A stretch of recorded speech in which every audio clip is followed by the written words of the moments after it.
This video is about the false self. The previous video was about the true self. I'm putting those in kind of the most evocative terms possible. So the topic here is sovereignty and how to, on a personal level, if we bracket social and political and physical, what it means to have self-rule, basically, to be motivated by your own desires, with the idea that whatever that means exactly, that is the key to a fulfilling life, to happiness.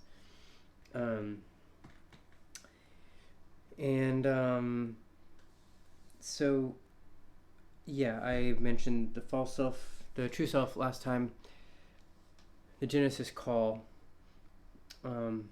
which I associate with the transcendental. That's probably what I should have said too. That the transcendental self is in there somewhere, and the false self is the Hyperborean self, and so the basic idea is that there's an entire personality that you have, including values and desires, and commitments and beliefs that you experience as your own, and they actually come from elsewhere, and by buying into them without realizing it, you're being used, basically. There's an enslaved quality to the Hyperborean, a kind of deceptive enslavement, or at the very least, you're being rendered either used or just neutralized, and there's a typology of these, which it kind of, this feels a little overly rationalist, but you can kind of organize them by time horizon, though also keep in mind the Lacanian registers of real, imaginary, and symbolic also. So the shortest time horizon is the real, and this is the realm of the id, and basically addiction. So there are desires that someone can have, say for drugs or alcohol, or I don't know, like food, things that aren't people and aren't goals. That aren't people and they're not goals. And you can, know it's probably bad for you, but just keep doing it anyway. And this is, I don't know, it sounds so simple when you just put it like that, but this is a case of sort of habits that are, they're desires that are sort of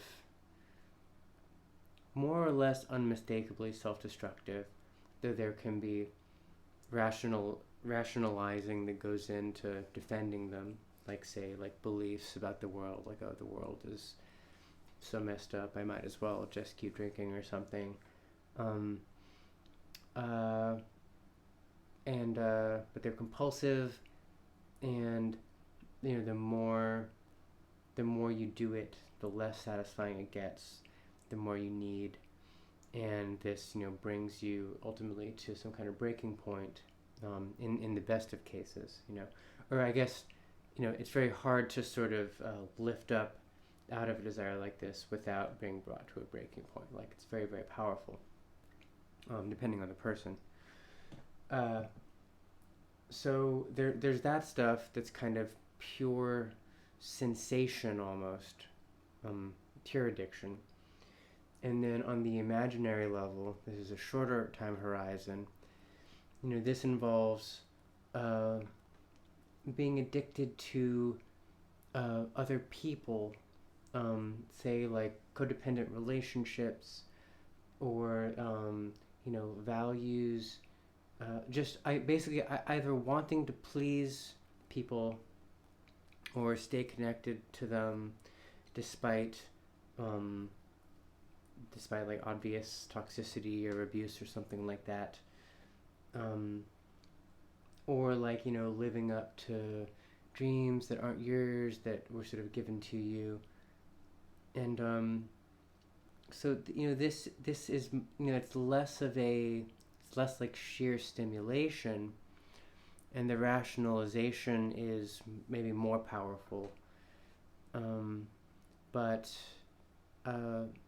usually this is, you're either under someone's control, um, through like shame and fear, or you're just under the control of just shame and fear, because it can be, this can be like a grudge against an enemy also.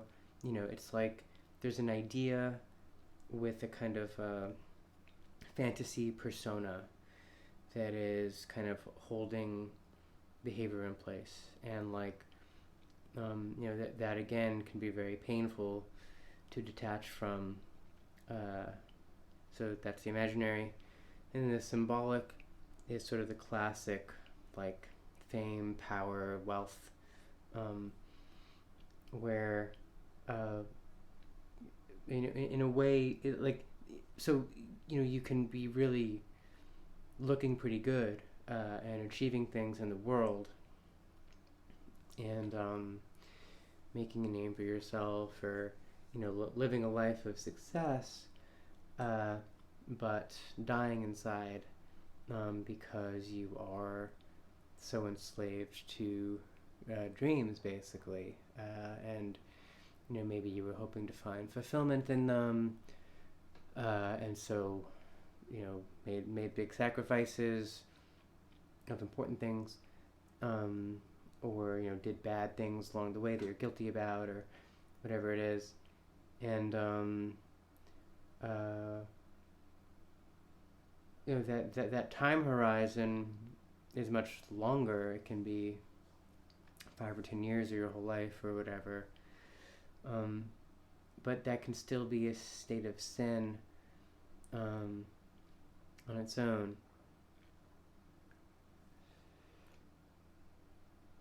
So then there are two kind of higher levels, I would say. One is in these, but these start making contact with the infinite,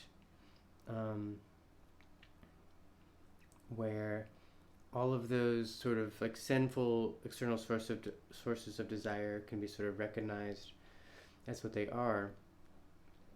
And it should go without saying, but obviously, like, caring about any of those things is obviously not bad, or this is sort of what life is made of, but there's an addictive way of being engaged in all of those spheres, and it takes a lot of nuance and a lot of learning to distinguish between like a healthy version and a sinful version. And then there's something like an inner divine core. Well, so basically, going back to the true self, the transcendental self, the Genesis call. And the Genesis call, really, the way I've, I guess, articulated it in the past is that it isn't the true self. It is kind of the site where this battle between the false and the true takes place, where you're kind of make a life for yourself out of these different sort of shards of influences. But anyway, that there is some really deep fulfillment in a kind of ultimate drive that doesn't really have to do with anybody else. And in the book The Denial of Death by Becker, the idea is that you are you're building a religion of your own in the eyes of God, and so you are. And the way Zizek puts it is that it's for no one, or whatever. That it's you're not pleasing the other. That it's kind of like a cry to the void. And those are just two different ways of saying the same thing based on what will sound attractive to an audience. But that you can, it's possible to take actions, pursue things that don't make sense to anybody else, and that there's a kind of magic. If one is really doing this in the right way with a real faith practice, that you kind of are lifted up on the wings of angels, and I've had flickers of experiences like this, but I've fallen away from it a lot too. I feel like there's people I kind of know who really fully live in this, at least for stretches of years at a time, but it's something that's like really, really fragile, and so anyway, there's that, and then there may be a higher. I suspect, as I said in the last video too, I suspect there is an even higher realm where, maybe you have to have gone through this one with the drive, but that eventually you drop the drive as well, and it's really then you turn into like a bodhisattva or something, and you're basically really in communion with God and the angels, and you're the only thing you care about in the world is being of service to others and helping them, and yeah, that seems like that's the life of the most fulfillment, but it's not something. I would say that it's not something that one. Well, I think maybe some people are really called from the start to do that, but that for most of us, one has to go through all those other sort of stages to get to a point where you can meaningfully do that. Because it's definitely possible to think you're devoting your life to that, but you're actually like way down on like level 2, where you're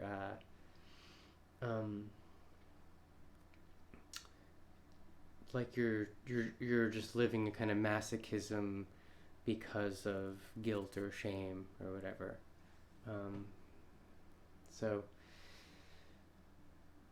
yeah, there's some thoughts about the false self, and it's something that it's something that can be very painful to break away from, and very easy to return to, and the process of sin and redemption is sort of these are sort of the terms along.